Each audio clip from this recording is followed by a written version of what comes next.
Good morning friend. जी के free ज्ञान में आपका स्वागत है।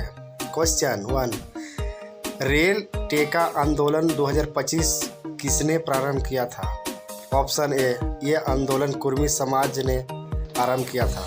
ऑप्शन बी, ये आंदोलन मुस्लिम समाज ने किया था। ऑप्शन सी, ये आंदोलन सिख समाज ने किया था। ऑप्शन डी, ये आंदोलन ईसाई धर्म समाज में किया था।